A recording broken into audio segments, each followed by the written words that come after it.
Hola, buenas tardes. Bueno, mi nombre es Etel El Jarrat y hoy os presentaré una charla dentro de de las conferencias que están programadas en esta Semana de la Ciencia.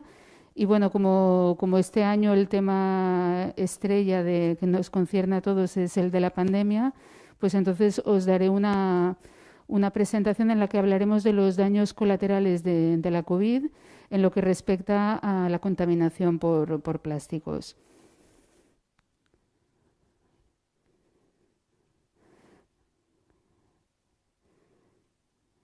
Bien, bueno, como os decía, yo trabajo en el Departamento de Química Ambiental del Instituto de Diagnóstico Ambiental y Estudios del Agua, el IDAEA, que es un instituto del CSIC en Barcelona. Estamos aquí en la zona universitaria. Y este instituto lleva más de 50 años dedicándose a la investigación en temas de contaminación ambiental.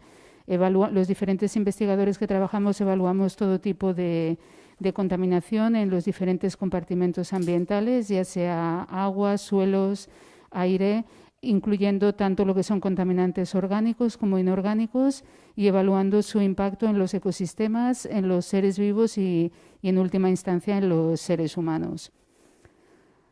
En concreto, el trabajo que yo realizo en el grupo de investigación en el que estamos se centra más en evaluar la contaminación ambiental por compuestos químicos que están asociados a diferentes materiales. Uno de ellos podrían ser los plásticos. Y estos niveles ambientales que encontramos son niveles de concentración muy bajos. Estamos hablando en torno a nanogramos o picogramos, o sea, 10 a la menos 9 o 10 a la menos 12 gramos. Y aunque son cantidades muy pequeñas, a estas dosis tan pequeñas ya pueden causar efectos tóxicos. Pero para poder ser capaces de analizar estos niveles tan bajos se requiere de una serie de instrumentación como la que os muestro aquí. Estas son unas fotografías de algunos de los equipos y algunos de los laboratorios en los que realizamos nuestra investigación. Bien, y entrando ya en la materia, como todos sabréis, la Organización Mundial de la Salud declaró el 11 de marzo de este año la pandemia del COVID ocasionada por el virus SARS-CoV-2. Los que nos dedicamos al tema ambiental, a la contaminación ambiental, la pregunta era cómo estaba afectando este virus, esta pandemia, a todos los temas ambientales los problemas que normalmente ya estaban encima de la mesa. Tuvimos unas buenas noticias a principio, ya que se observó que debido al confinamiento y al parón de las actividades, se produjo una mejora. Por ejemplo, se observó el saneamiento de la capa de ozono. También se observó la mejora de la calidad del aire. Aquí, por ejemplo, veis... Uy, perdón, es que pasa... La mejora de la calidad del aire. Por ejemplo, aquí podéis ver los valores medios de dióxido de nitrógeno en el aire de Madrid. Aquí serían los niveles antes del confinamiento y luego, una vez que empezó el confinamiento, como estos niveles empezaron a descender. Por otro lado, esto no solo ocurrió en nuestro país, sino que ocurrió en todo el mundo. Aquí también podéis ver en esta gráfica que se observa la diferencia de los niveles de concentración de dióxido de nitrógeno en la primera quincena de abril del año pasado, del 2019, y los de este año cuando toda la población estaba confinada. Y como se puede observar, realmente los niveles descendieron considerablemente. También otro de los aspectos positivos fue la mejora de la calidad de las aguas. Todos hemos visto fotografías, por ejemplo, de los canales, de las aguas de los canales de Venecia, que nunca antes se habían visto aguas tan cristalinas y tan transparentes. Sin embargo, no todo han sido buenas noticias.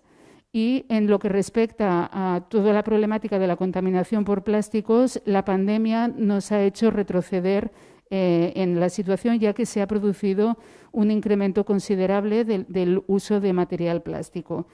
No hay que olvidar que la contaminación por plástico es uno de los principales problemas ambientales, según el último informe que publicó el año pasado el Programa de las Naciones Unidas para el Medio Ambiente. Durante la pandemia, lo que hemos observado es un incremento del uso de plástico, ya sea para uso hospitalario, para uso doméstico y también el plástico que hemos tenido que utilizar con las medidas que se han tomado tras el confinamiento. Empezaremos a explicar un poco cuál ha sido el incremento del uso del material plástico para uso hospitalario. Es evidente que el material plástico es un material muy útil en todo lo que son, en todo lo que son aplicaciones médico-sanitarias, ya que el plástico lo utilizamos en diferentes, por ejemplo, tendríamos en tiritas y en sistemas de sutura, en jeringuillas, en equipos de protección, en los envases para los medicamentos. Luego aquí también lo tenemos para los respiradores, para tubos y catéteres y bolsas de sangre. Los equipos de diagnóstico también están hechos con material plástico, los kits de diálisis, lentes de contacto, audífonos, prótesis, en fin. El uso del material plástico es indudable que es necesario y muy útil para uso médico y sanitario. Pero durante la pandemia sí que se ha visto un incremento y sobre todo en todo lo que son materiales EPIs. Todos hemos visto las imágenes de cuando ya han podido obtener estos EPIs, puesto que al principio había escasez, pues el personal sanitario cómo va la indumentaria que lleva para poderse proteger frente al virus, ¿no? Pues desde mascarillas, guantes, batas impermeables, gafas, viseras y pantallas protectoras faciales. Para hacernos una idea, Solo en el mes de marzo, China vendió 3.860 millones de mascarillas, 37 millones y medio de trajes de protección, 16.000 respiradores y casi 3 millones de kits de detección del virus. Y estas cantidades, porque no fueron capaces de producir más, porque había un colapso de producción, porque la demanda era muy superior a estas cantidades que están aquí indicadas. A día de hoy, digamos, esto fue en el pico de la pandemia, a día de hoy la Organización Mundial de la Salud estima que a nivel global, a nivel mundial, el personal sanitario necesita cada mes 89 millones de mascarillas, 73 millones de guantes y 1,6 millones de gafas. Si consideramos el peso de cada uno de estos EPIs, se nos genera al final del año, simplemente por las EPIs del personal sanitario, se estaría generando 9.000 toneladas de residuo a nivel global esto. Hay que tener en cuenta que este material no se puede reciclar porque no podemos manipularlo por riesgo a contagio del virus y este material tiene que ir siempre al contenedor del resto, con lo cual, al no poderse reciclar, o bien va a vertedero o bien va a incineración. Y este es otro de los problemas que pasó durante el pico de la pandemia, que se multiplicaron por 4 los residuos hospitalarios que se generaban en los diferentes hospitales nacionales y el problema es que se llegaron a colapsar las instalaciones de incineración de residuos hospitalarios. En algunas zonas, como en Asturias, los tratamientos térmicos se incrementaron más de un 300%. En otras comunidades, como Madrid, llegaron a colapsarse y, por lo tanto, se optó por trasladar parte de estos residuos hospitalarios a incineradoras de tratamiento de residuos sólidos urbanos. Y aquí es donde hay que ir con cuidado, porque esto puede generar un riesgo ambiental adicional. Las condiciones de incineración de residuos sólidos urbanos son distintas a las condiciones de incineración de residuos hospitalarios. Los residuos hospitalarios tienen una mayor carga o contenido en plástico, con lo cual las condiciones son diferentes. El hecho de trasladar un tipo de residuo a un tipo de instalación que no es el suyo, si no se trabaja en las condiciones adecuadas, puede llegar a generar emisiones de compuestos no deseados, como serían las dioxinas, que son compuestos cancerígenos. Y además también hay que tener en cuenta que la incineración tampoco no es la solución mágica al problema de los residuos, porque hay que tener en cuenta que por cada 1.000 kilos de residuos que estamos incinerando, se nos generan casi una tercera parte de ceniza de incineración. Estas cenizas son tóxicas porque precisamente todos estos compuestos que estamos evitando que se emitan a la atmósfera quedan retenidas en estas cenizas. Estas cenizas, por ejemplo, tienen elevados contenidos de lo que os comentaba anteriormente, de dioxinas, que son compuestos cancerígenos. Y, por lo tanto, en el proceso de incineración estamos generando unas cenizas que debemos ser capaces de gestionar correctamente. En lo que se refiere al plástico, el incremento de uso del plástico para uso doméstico, en este caso se vio un incremento en el uso, en primer lugar, de bolsas y botellas, luego también de recipientes por el envío de comida a domicilio. Al estar los bares y restaurantes cerrados, la única manera era poder encargarlos y que te lo trajeran a casa. Toda esta comida tenía que ir en un embalaje que está hecho básicamente de materiales plásticos. Y lo mismo con el incremento del comercio por Internet, que también el embalaje también es material plástico, básicamente. Según un informe que publicó Ecoembes, si bien durante el confinamiento, debido al parón de las actividades se produjo un descenso en la generación de otro tipo de residuos, se observó todo lo contrario en lo que es la recogida en los contenedores amarillos, los contenedores de envases. Se estima un 15% el incremento de lo que se recogió durante este confinamiento. ¿A qué se debe esto? En primer lugar, al hacer vida en casa durante 24 horas estábamos generando un mayor consumo en los hogares y, por lo tanto, una mayor generación de residuos. Y luego también al cambio de los hábitos habituales que teníamos. Normalmente sí que hay gente que está acostumbrada a comprar más en pequeños comercios cerca de casa, pero debido a la pandemia y por miedo al contacto con otras personas, la gente tendió más a hacer una única compra en un gran establecimiento, en una gran superficie.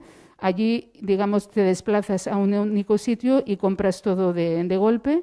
Y hay que decir que en estas grandes superficies todo lo que se vende siempre está súper empaquetado comparado a lo que sería una tienda pequeña. Y por otro lado también hábitos habituales que ya habíamos adoptado toda la población de no utilizar bolsas de usar y tirar, sino que llevar nuestra bolsa de plástico reutilizable, a raíz del miedo que generaba el que el virus puede permanecer durante 3 días en el material plástico, pues la gente prefirió utilizar bolsas de usar y tirar. Así tiro la bolsa y me aseguro de que no me va a entrar el virus en casa. Y por otro lado, lo que comentábamos de las compras por Internet. Al estar confinados y estar todo cerrado, pues las compras teníamos que hacerlas por Internet. Se observó que durante el estado de alarma y hasta el final de la etapa de la desescalada, las compras online aumentaron un 67% en España. Y esto fue de manera similar a lo que pasó a nivel internacional, que se sitúa en torno al 70%. Los incrementos mayores se observaron para el entretenimiento, consolas, videojuegos, para deporte, telefonía informática, que esto está muy relacionado al teletrabajo, libros, y sin embargo descendieron las compras en moda y complementos y imagen y sonido. ¿Cuáles son los problemas de comprar online? El impacto ambiental que generan las compras a través de Internet son básicamente el impacto que puede producir el transporte, el almacenamiento y, por último, el empaquetado, que normalmente todo lo que compramos viene empaquetado en material plástico. Todo este material que estamos generando de más, como hemos visto, pues iba a parar a los contenedores amarillos y entonces aquí es donde también tenemos que saltar la alarma, ¿no?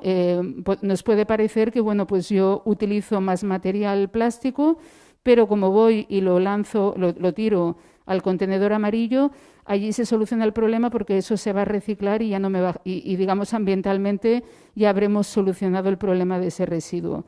Aquí hay que ir con cuidado porque los datos son distintos según los datos que ofrece Ecoembes, que es quien gestiona los contenedores amarillos, que según ellos se recicla el 75% de los envases de plástico, pero esto contrasta bastante con datos, por ejemplo, que proporciona Greenpeace, que únicamente el 25% de esto que se está recogiendo realmente luego finalmente se recicla.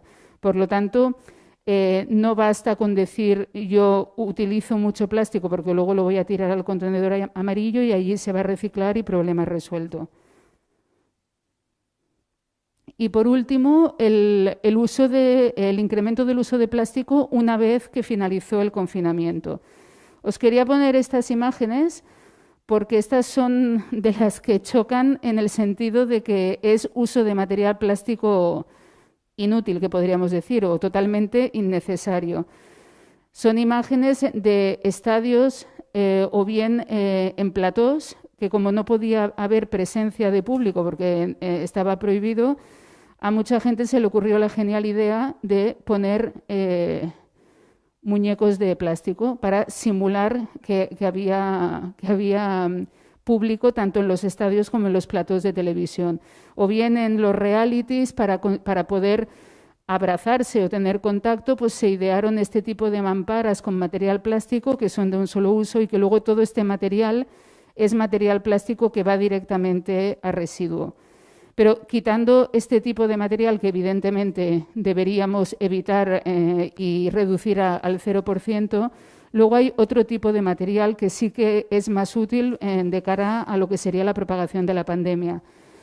Por ejemplo, el uso de las mamparas protectoras. Todos hemos visto cómo se han introducido estas mamparas protectoras en los supermercados, las farmacias, en bares y restaurantes y en las oficinas de atención al público. Casos más sorprendentes, por ejemplo, esta imagen en los colegios de Tailandia, en la que cada alumno está, digamos, como encerrado en una de estas mamparas para evitar el contacto entre los diferentes alumnos de clase, ¿no?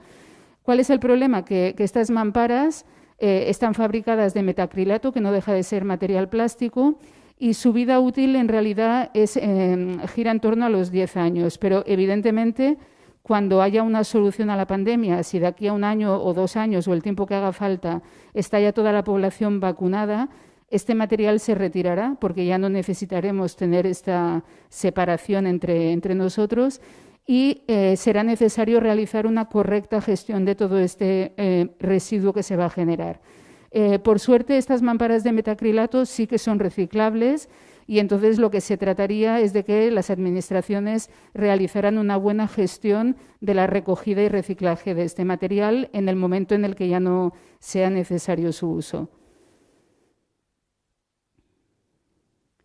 Y luego ya en lo que es los alojamientos turísticos y restauración, para poder activar la economía, pues se intentó reabrir todo lo que eran hoteles y restaurantes y se tuvieron que poner ciertas condiciones a esta reapertura. Por ejemplo, en los hoteles era necesario instalar las mamparas en las recepciones de los hoteles y luego también era obligatorio dar este kit de bienvenida a todos los huéspedes que se alojaran en el hotel. Como veis, este kit está formado todo por material plástico, guantes, mascarilla, toallitas envueltas en paquetes de plástico y todo ello metido en otra bolsa de plástico. Con lo cual, simplemente el hecho de dar este kit a cada uno de los huéspedes está generando una gran cantidad de residuo plástico.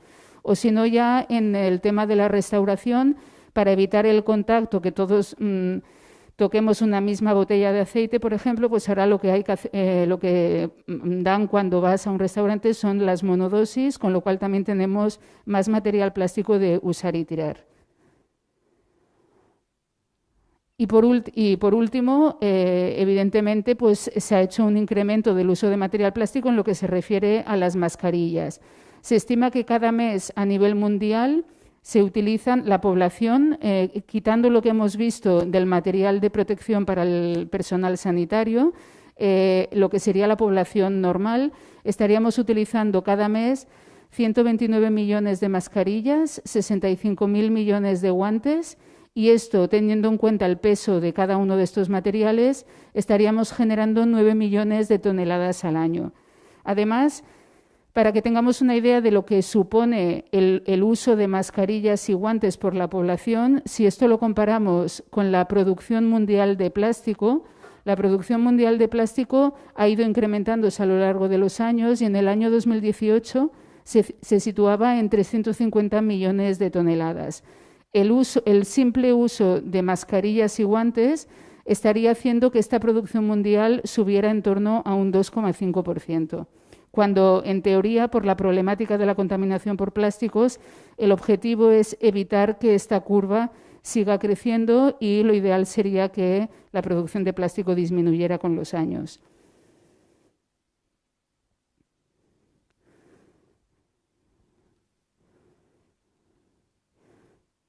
¿Cuál es el otro problema de las mascarillas? Estas mascarillas, como hemos dicho, no se pueden reciclar, tendrían que ir al resto, a incineración o vertedero.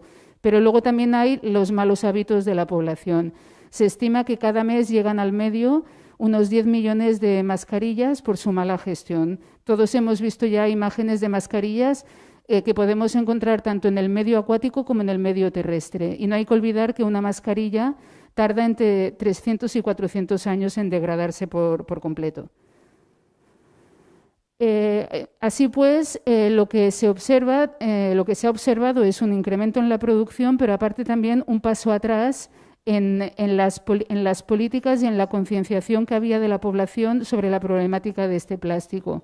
En principio, este año, hasta el año 2020, la población estaba bastante concienciada de que debíamos evitar el plástico de un solo uso y, de hecho, el año 2021 tenía que ser crucial en la lucha de estos plásticos de un solo uso, ya que se van a prohibir materiales como platos, cubiertos, pajitas y bastoncillos para los oídos en la Unión Europea a partir del año 2021.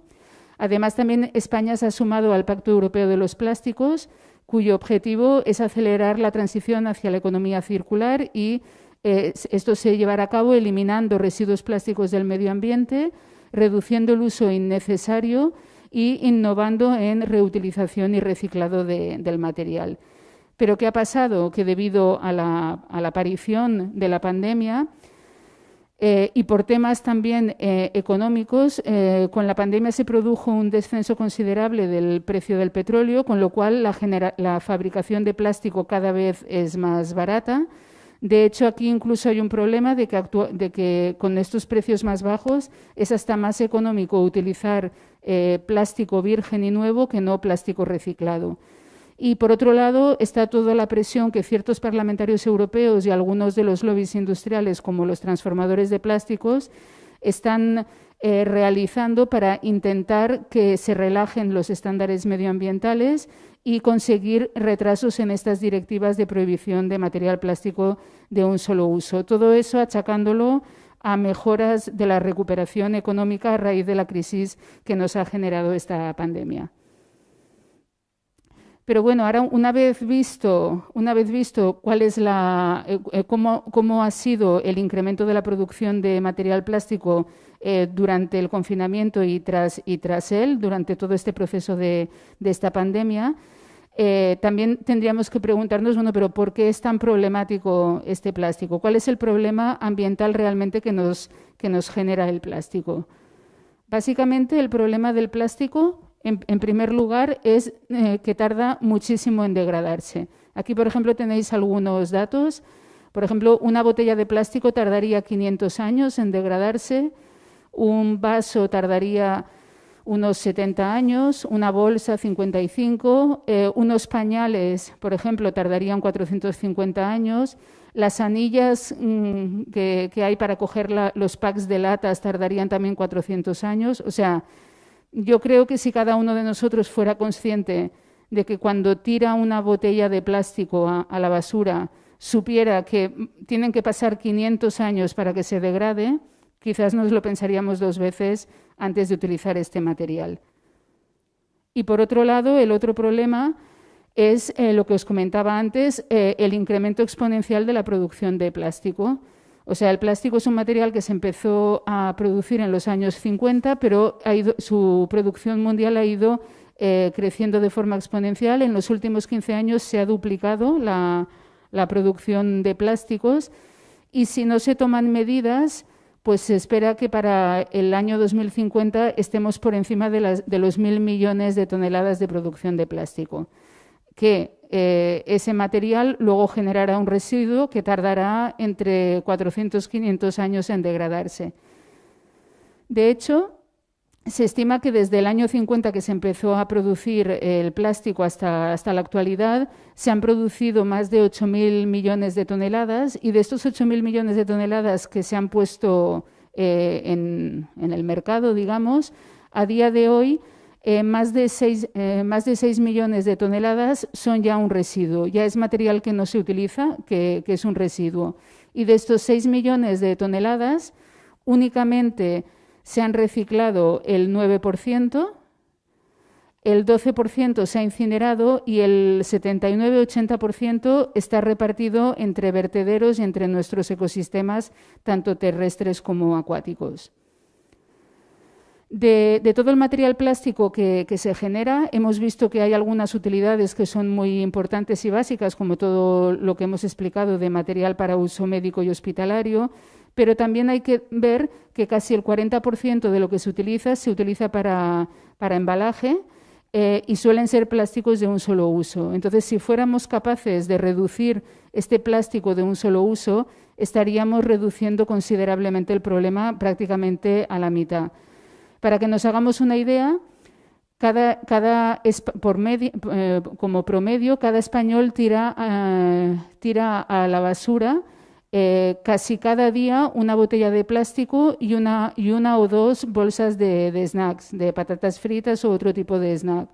Y luego también a nivel anual estamos tirando pues 415 millones de sprays o 465 millones de botellas de champú, solo por poner algunos datos del volumen de residuos que se generan. Y todos estos residuos son de material plástico. ¿Cuál es el impacto en el medio? Digamos, el impacto se ha visto, es más visible en tema, ¿se oye? Sí. En tema marino. Todos hemos visto imágenes, entonces el impacto es tanto a nivel de orillas y costa, como a nivel de la columna de agua y como en el fondo marino. Tenemos residuos plásticos en cada una de estas zonas. ¿Cuáles son los principales países que vierten estos residuos plásticos al mar? Como veis en esta gráfica de aquí, el mayor contaminador, digamos, sería China, seguido de Indonesia, Filipinas, Vietnam, etcétera. Pero no tenemos que pensar que no es problema nuestro, porque si vemos los datos de quiénes son los mayores exportadores de residuos plásticos, vemos que los mayores exportadores pues serían Hong Kong, Estados Unidos, Japón, Alemania, Bélgica, o sea, países europeos donde también estamos nosotros, España. ¿Y a dónde van a parar estos residuos plásticos? Pues precisamente van a parar a Asia, que como no son capaces de gestionar toda la cantidad de residuos que les llegan, pues son los que al final más vierten al mar. Entonces, que China sea el que más vierte al mar no quiere decir que sean residuos que hayan generado ellos, sino que China está recogiendo los residuos que generamos pues, en Europa, en Estados Unidos, etcétera. El problema, digamos, para estos países desarrollados vino a partir de enero del 2018, que China dijo hasta aquí, ya no aceptaba más basura plástica. Y entonces estos países han tenido que ir buscando otros países en vías de desarrollo alternativos para poder deshacernos de nuestra basura. Y en cualquier caso, cuando estos plásticos llegan al mar, no es un problema puntual de la costa o de la zona donde los estemos lanzando, sino que es un problema global. Existen lo que son los giros oceánicos que se producen por las diferentes corrientes oceánicas y en realidad existen 5 giros diferentes: Pacífico Norte, Pacífico Sur, Atlántico Norte y Atlántico Sur y el Océano Índico. Si vemos,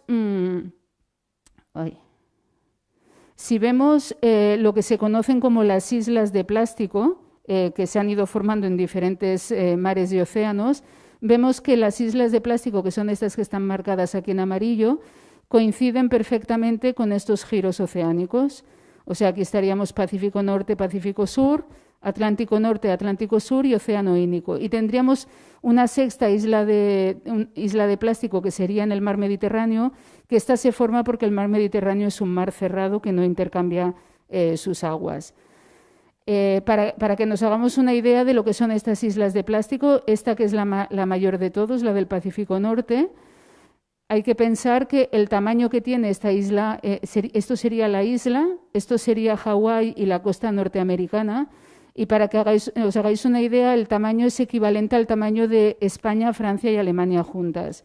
Y imágenes de islas de plástico, pues sería esto que vemos aquí, donde prácticamente somos incapaces ni siquiera de ver dónde está el agua.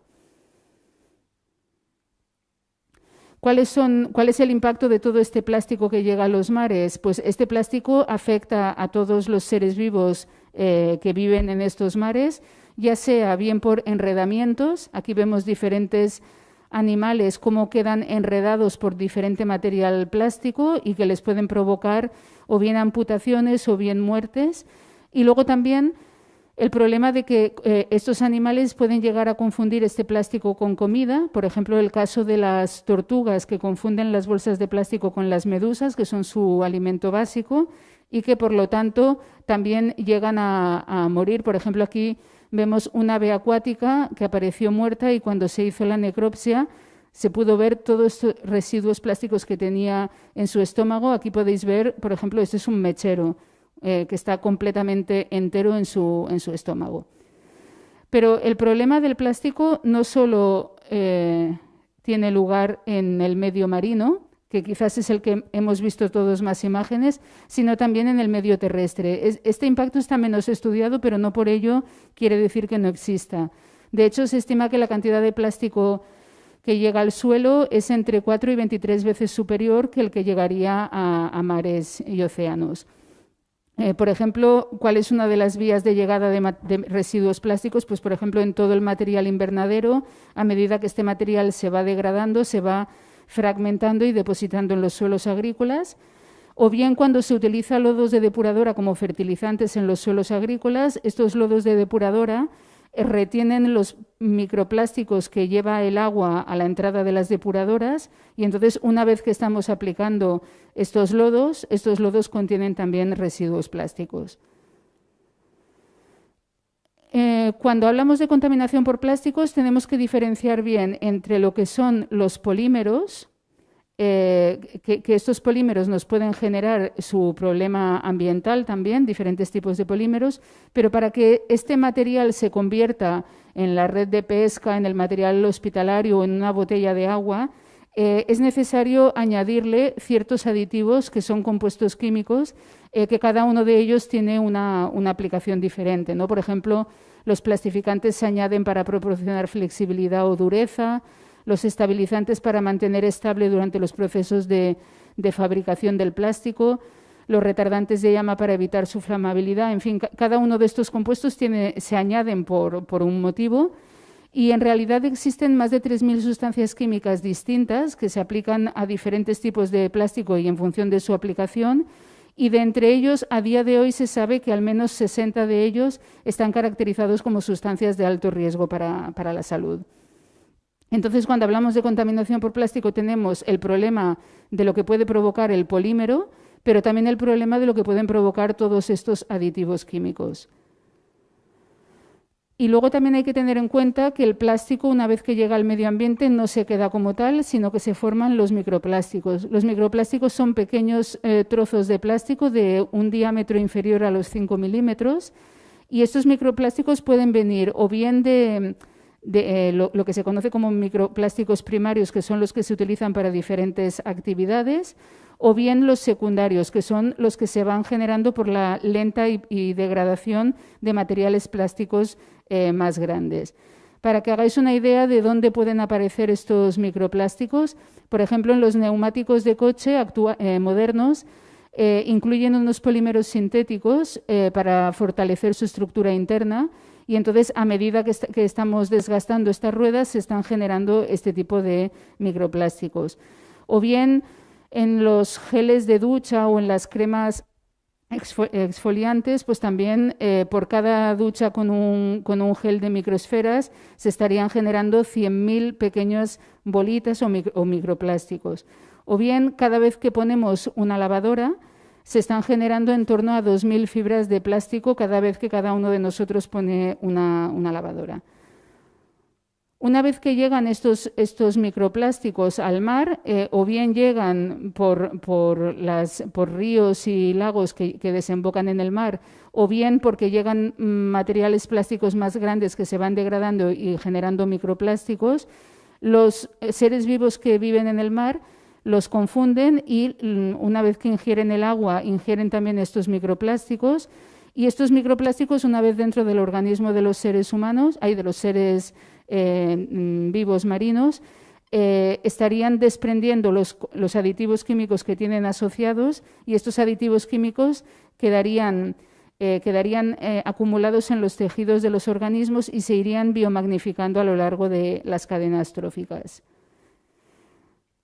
La contaminación por plásticos también importa mucho cuál es el tamaño del plástico para ver el daño, la toxicidad que puede generar. Por ejemplo, en este estudio se vio que materiales de plástico de un tamaño de 1 metro lo que provocan es el cambio de las propiedades físico-químicas del suelo, pero a medida que vamos disminuyendo el tamaño, podemos encontrarnos ya con problemas de crecimiento, una reducción del crecimiento de lombrices, o bien ya cuando son nanoplásticos, o sea, tamaños ya mucho más pequeños, pueden llegar a generar toxicidad en hongos o citotoxicidad en mamíferos.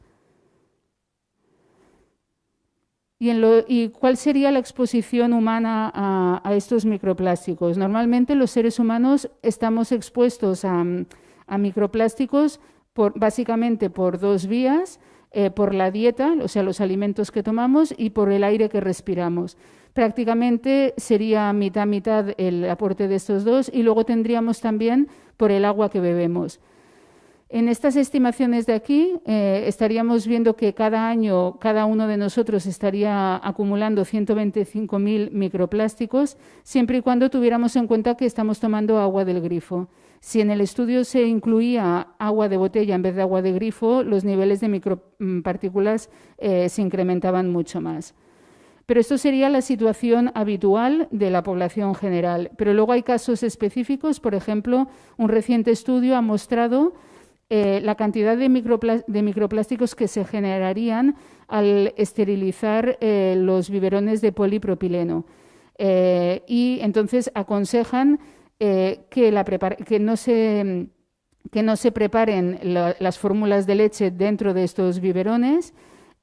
Y, por supuesto, sería más aconsejable utilizar biberones de cristal en vez de los de plástico.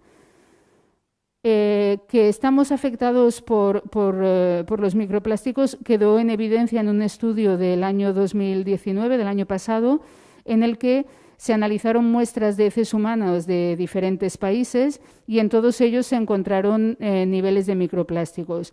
Esto lo que nos indica es que claramente los estamos ingiriendo.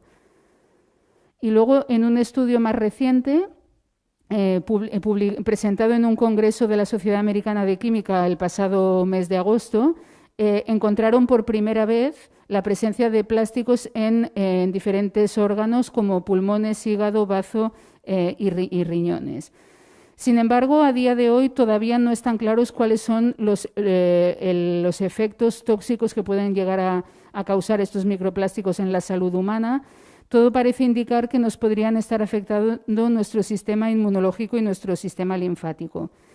Pero a día de hoy lo que sí que está claro es de que si bien los microplásticos no tenemos esa certeza, sí que hay certeza de que los aditivos químicos que llevan asociados estos microplásticos sí que nos pueden estar afectando a cantidades muy pequeñas, con la presencia de cantidades muy pequeñas, nos pueden afectar nuestro sistema inmunológico y reproductivo, pueden provocar diferentes tipos de cáncer y afectar funciones intelectuales y retrasos en el desarrollo. Cuando hablamos de estos aditivos químicos hay que tener en cuenta, como os comentaba, existen más de 3.000 sustancias diferentes, con lo cual es imposible centrar los estudios científicos en todos ellos, y para poder establecer un orden de prioridades lo importante es valorar la exposición y el riesgo. El riesgo es la toxicidad del compuesto como tal y la exposición viene dada por la cantidad que se utiliza, cuánto tiempo permanece en el medio y si una vez emitido al medio tiene capacidad de moverse o no.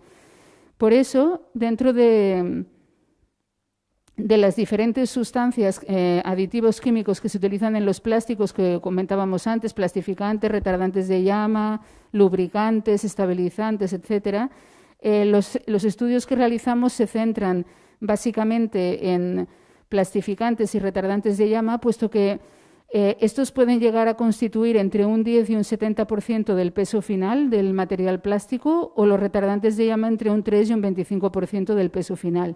Sin embargo, el resto de aditivos, su presencia como mucho estaría en torno al 5%. Además de los diferentes compuestos que se utilizan como plastificantes y retardantes de llama, muchos de ellos están catalogados como contaminantes orgánicos persistentes. ¿Por qué son importantes estos contaminantes y, más que importantes, preocupantes? Porque, como su propio nombre indica, son muy persistentes. Una vez que son emitidos al medio ambiente, son muy estables, no se degradan ni con la luz, ni con el calor, ni con reacciones redox, en fin, son muy estables. Y luego, por otro lado, tienen la capacidad de ser transportados a largas distancias. Se han llegado a encontrar niveles de estos contaminantes en las zonas polares, tanto en el Ártico como en la Antártida, donde están muy lejos de la zona de emisión y de las fuentes de contaminación de estos compuestos. Por otro lado, se pueden bioacumular en los tejidos animales y humanos, y no solo bioacumular, sino biomagnificar a lo largo de las cadenas tróficas. Y por otro lado, producen efectos tóxicos en los seres vivos.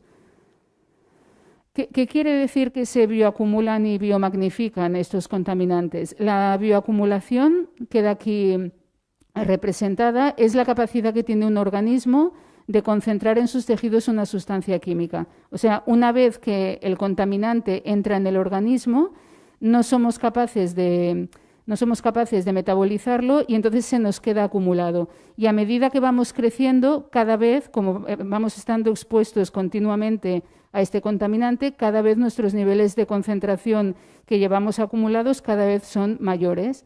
A medida que nos hacemos más mayores, tenemos un mayor nivel de contaminación. ¿Y qué quiere decir que se biomagnifica? Pues que biomagnifica quiere decir que los niveles en el predador son siempre superiores a los niveles de la presa. De manera que los organismos que están en los niveles tróficos superiores, que sería el caso de los seres humanos, somos los que estamos expuestos a mayores niveles de contaminación. Para que veáis un caso de la importancia de la biomagnificación de estos contaminantes. Esta es una figura de un compuesto que no tiene nada que ver con los plásticos, pero es un contaminante persistente, el DDT.